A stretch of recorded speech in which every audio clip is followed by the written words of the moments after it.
Welcome to the DWEN Podcast on managing your business remotely, where we're going to talk about managing teams, customers, and pipeline.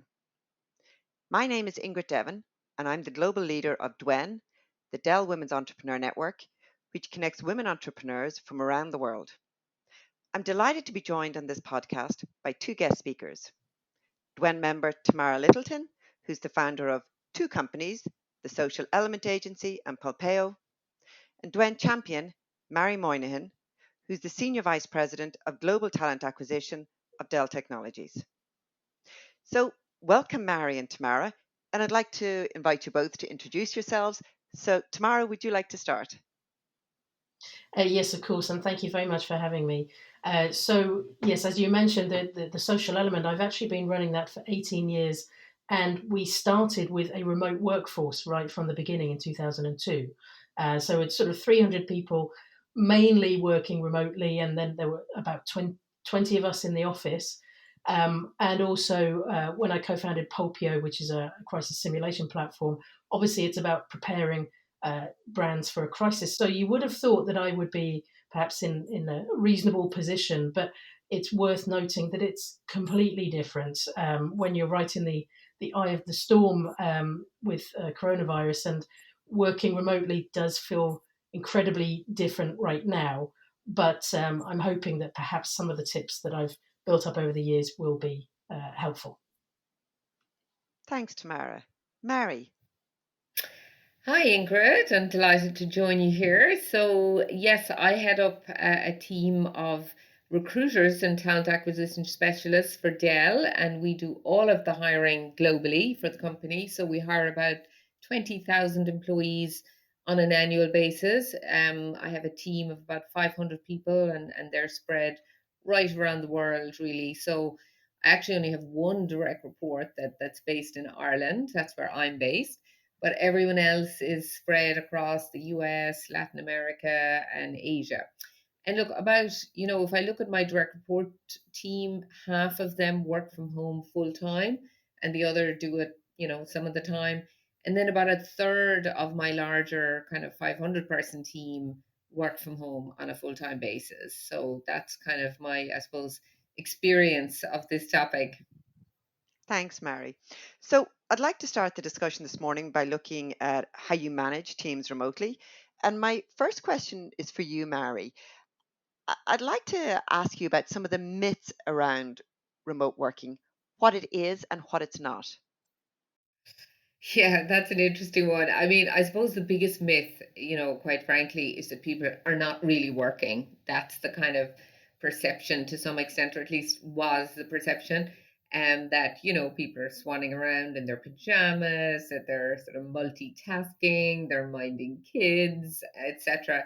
And I mean, I suppose one of the only upsides that I can see of this current environment is I think it'll kind of change that tone around home working, because it's a business driven initiative now rather than a personally driven initiative. And, just to tell you a little story about how we started this whole thing in Dell, actually, it goes back to the last global crisis, which was the financial crisis back in kind of 2008, 2009. And, up until then, I would say remote and home working was considered a benefit. And those who were participating in it were often, slagged about the fact that, oh, you're on another half day, are you out of your PJs yet?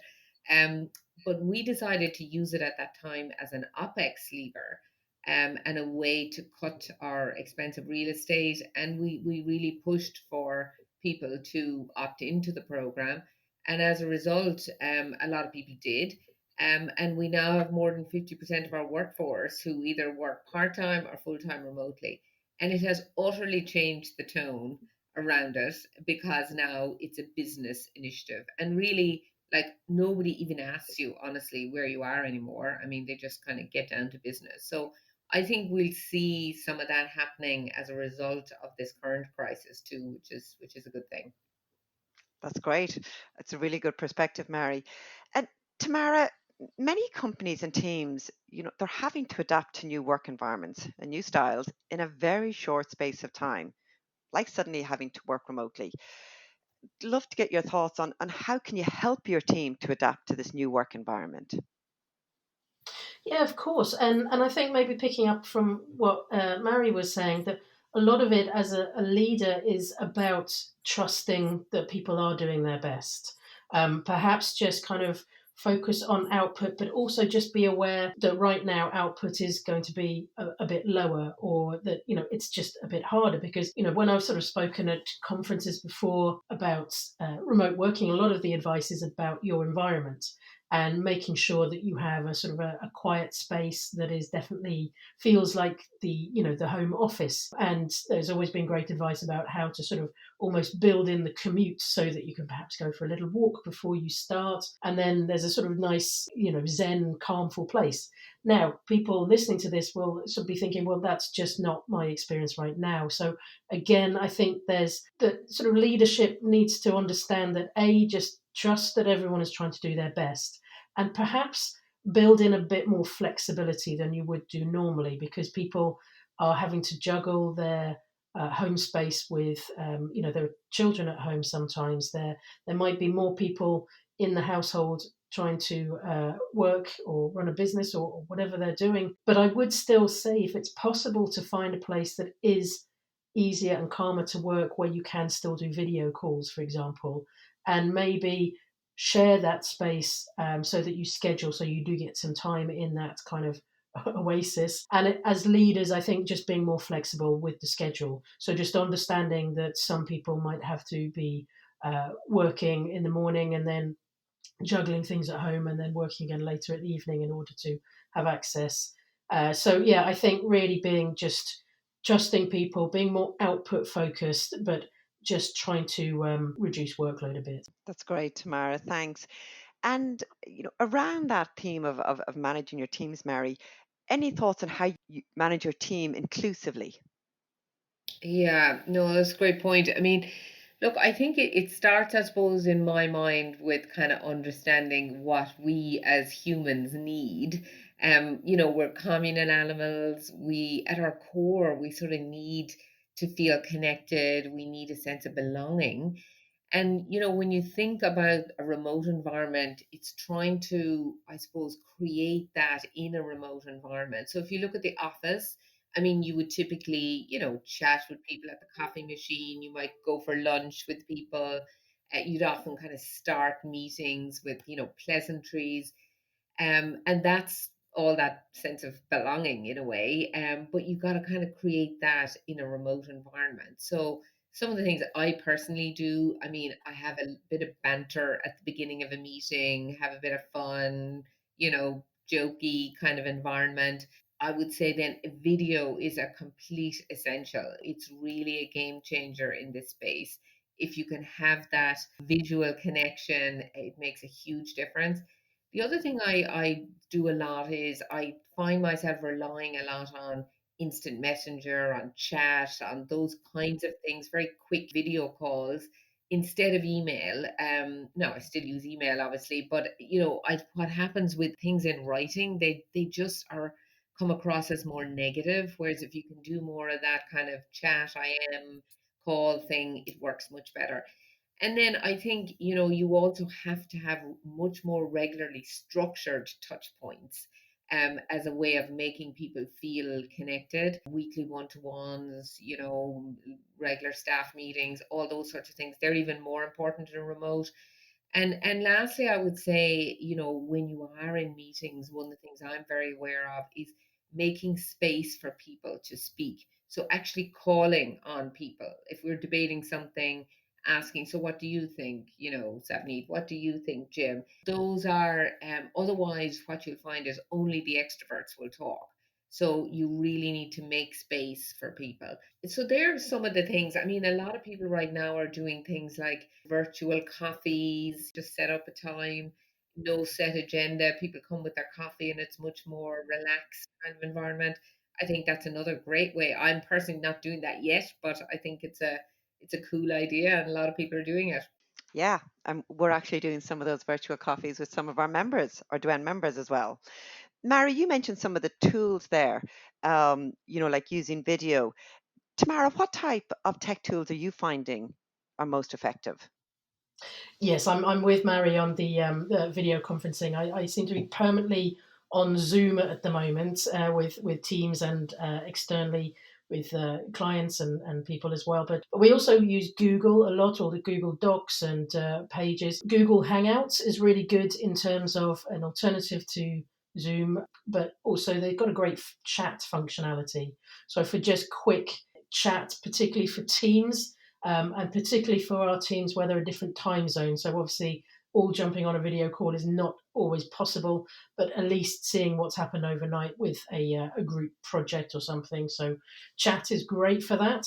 And there's also a tool that we've been using for probably about 6 months now called Monday.com, which I absolutely love because you can use it on your phone and use it on your laptop and desktop. It's more of a kind of project management tool, and for task management is very visual, and you can add comments. And I know that some people have used Slack, but I find Monday.com particularly good.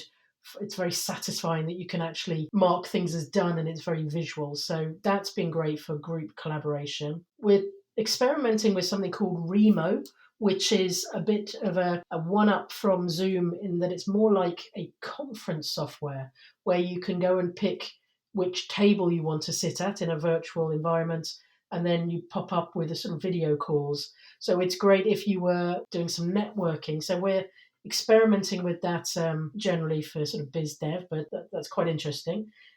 And I think just going back to the videos and picking up again on the inclusivity, it's so great to combat isolation and keep morale high. I just want to echo what Marie was saying, that not everyone wants to appear on video. Maybe time zones, maybe they've literally just done some exercise at home and they don't want to jump on the call, or they've got kids hanging off their laps or something. So I think we're just very much removing our judgments, and I'm just grateful that people are engaging. So I used to be one of those people who was a real stickler for you are fully looking professional on camera, be mindful of your background. I've softened so much because we've got all sorts of things going on. We've got like kids, cats walking across the video. And you know what? It's actually been wonderful for showing that sort of more vulnerable side. And that's the same with clients. It's not internal. And I just think it connects people in these sort of slightly strange times. So yeah, I would just say maybe remove judgment about video calls. That's a great point, Tamara. Mary, obviously now we're having to receive back and we're having to make people accountable. Any tips on how you do that? Yeah, I mean, I suppose the basis really, when you think of accountability, is setting clear expectations and, very much focusing on the outcomes that you're actually looking for. But one of the things I find in managing a remote team is I find you actually have to give people more input and freedom over kind of how they'll achieve those outcomes, because you need people to be more self motivated in a remote environment than if they're kind of under your nose in an office setting. I think the other thing I find that's useful is kind of regularly reviewing progress on smaller milestones, because, and then giving lots of praise that these have been achieved, or actually, even when they haven't been achieved, it's sort of less overwhelming. It's easier to fix if it's a smaller milestone. So I think that can help with the accountability and with people feeling they're actually making progress. The other thing I find useful is making sure people feel a sort of sense of responsibility to a team. So it's not just about, have I delivered, but have I delivered for my team? And having a kind of a 360 feedback loop, where people can give feedback on each other in a sort of a more formal way, say at the end of a project, not just at the end of a year. So I think that way people almost like keep the pressure on each other, if you like. And I that's a good way, I think, of managing accountability.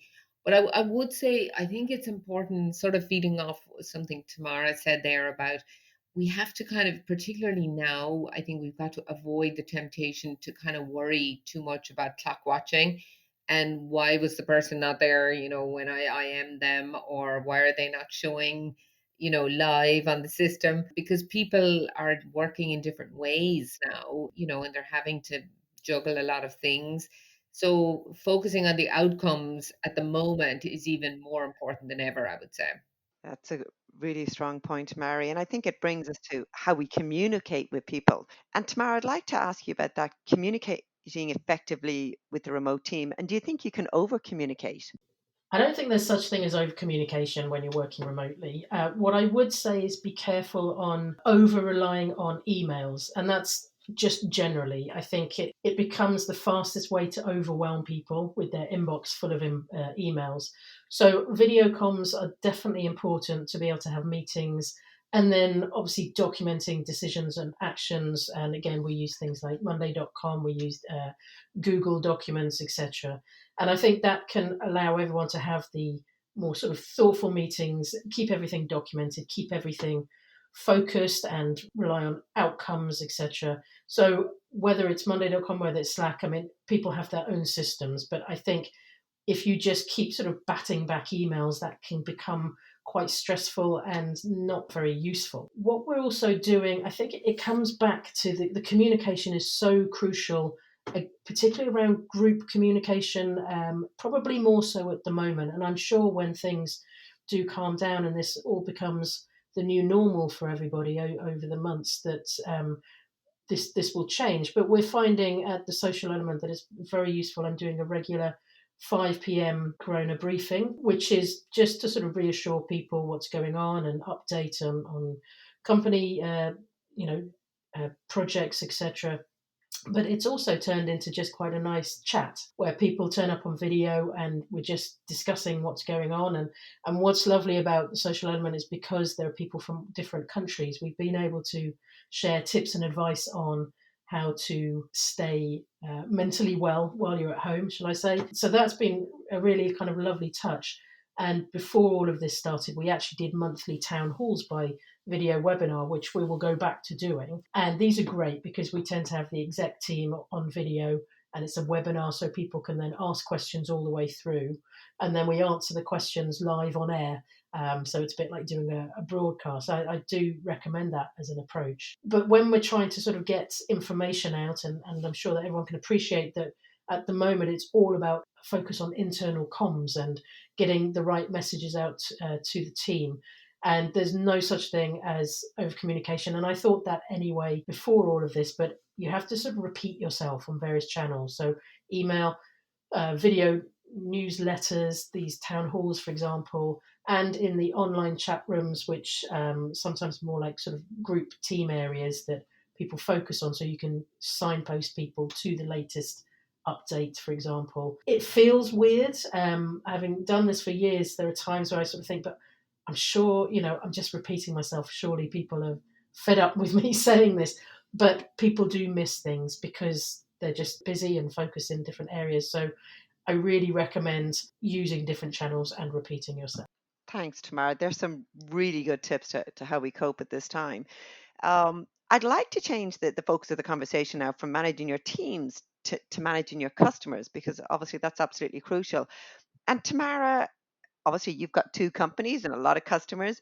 What tips have you got for staying in touch remotely with your customers? Yes, of course. So I think we touched on the idea of virtual coffees. We are doing that, and it's great to sort of stay in contact with customers. I think it's just adapting to what people need. So while customers are quite stressed, offering help and thought leadership and just ideas of what we could do, but being very careful not to bombard people. So some people don't necessarily want to take time to have a virtual coffee while they're busily dealing with things themselves, but putting that offer out there and perhaps offering to say, we'll chat in a while. But for some of my customers, it has been to a certain extent business as usual, but with added stress. And for some of them, because I work across different industries, so retail, travel, obviously differently affected.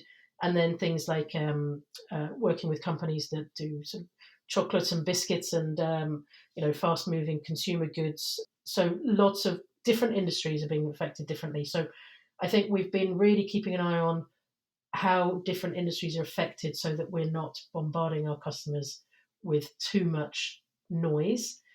But the account teams have stayed doing exactly what they're doing and being brilliant at delivering what they need. So a lot of it has been sticking to emails, occasional calls and videos, and then offers of support. Tamara, obviously we're all trying to, maintain business, but we're also looking to the future. And how do we keep the pipeline going? And what are you doing to pitch your business remotely to potential customers?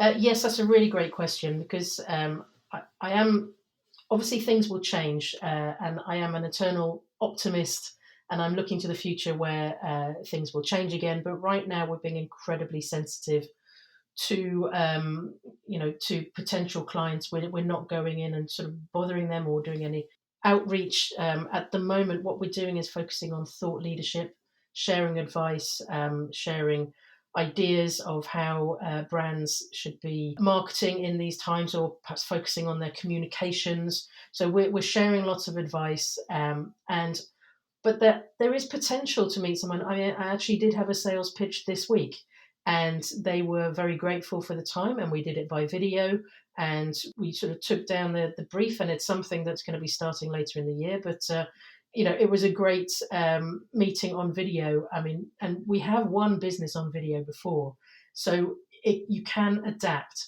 And then I would recommend perhaps just taking the time to have perhaps some of these virtual coffee meetings. I've already been having meetings with industry peers as well. That's a great way to stay connected and to perhaps keep that pipeline moving. So I had a dinner and drinks event last Thursday that was lots of chief marketing officers of big brands, and it was great. And people were just talking and sharing what's going on. It wasn't about selling. I mean, there's just a lot of people wanting to connect.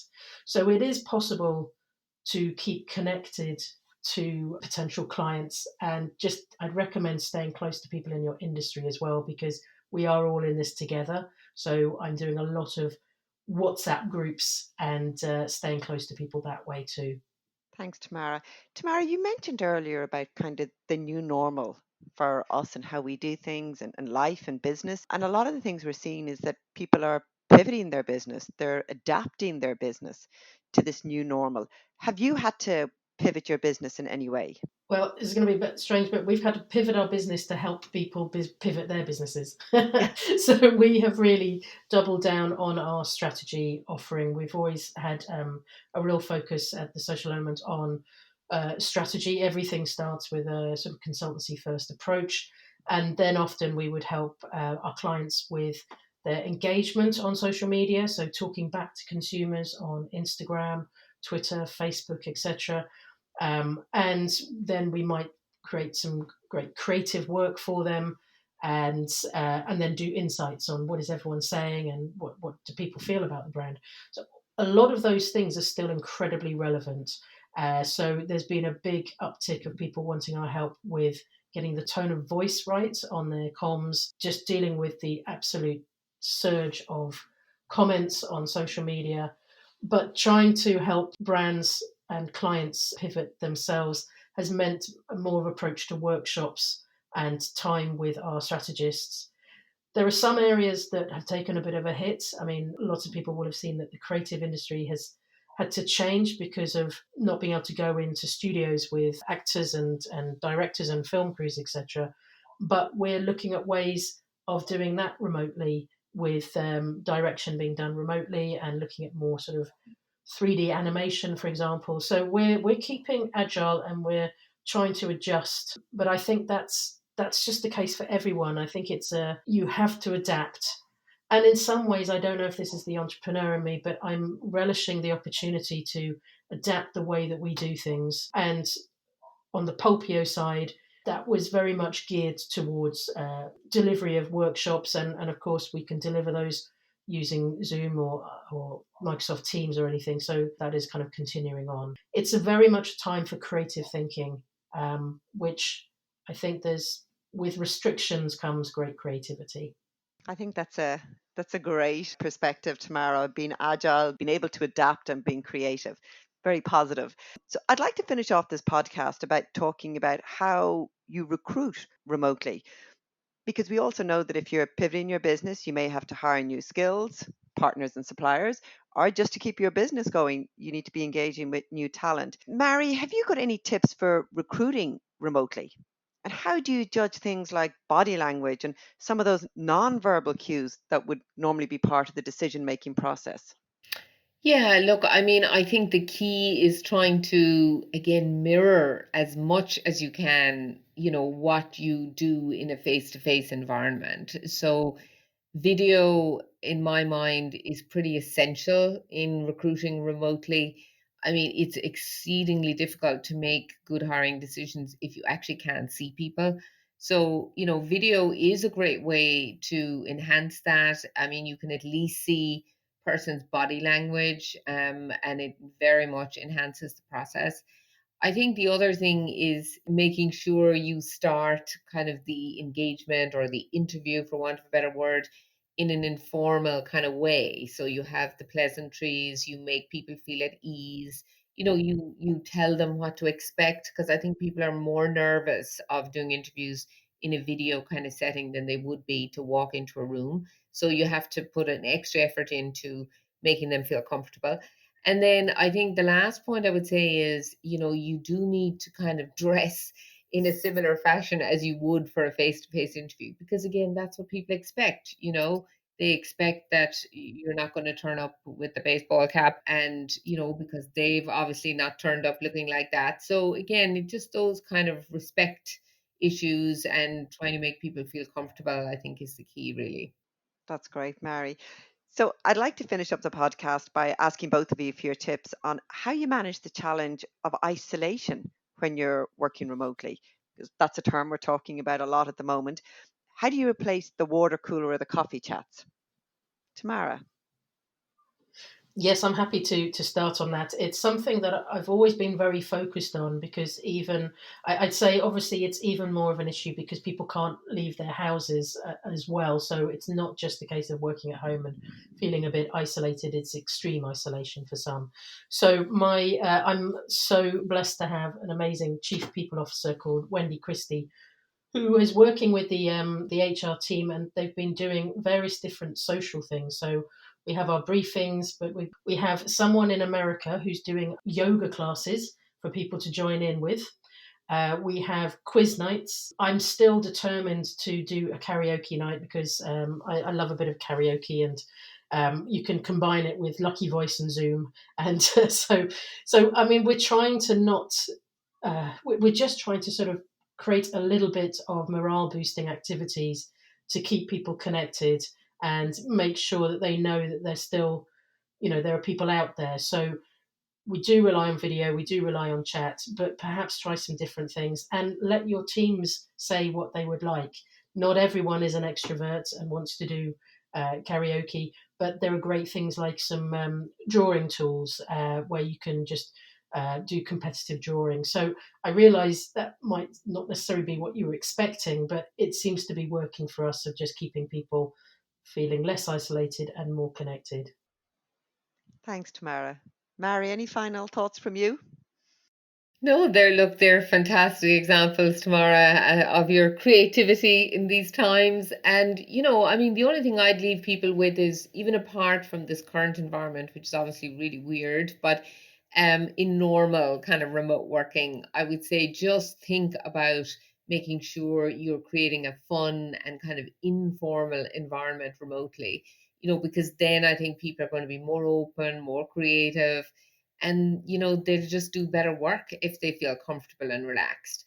So you just have to think about what is the best way to create that sense of relaxation, if you like, in a remote environment. And I think a lot of it comes down to trust, and also to the leader kind of absolutely taking the lead on displaying a sense of fun and development, and just general informality. I think that's my experience, and it's worked really well for us to date. That's great, Mary. So I want to thank you both so much for sharing all your learnings and knowledge and great tips on how to, have fun and stay connected, which is absolutely crucial at this time. And I want to wish all our DWEN members all the best, and we hope you all stay safe and well and as positive as can be at this time. Take care.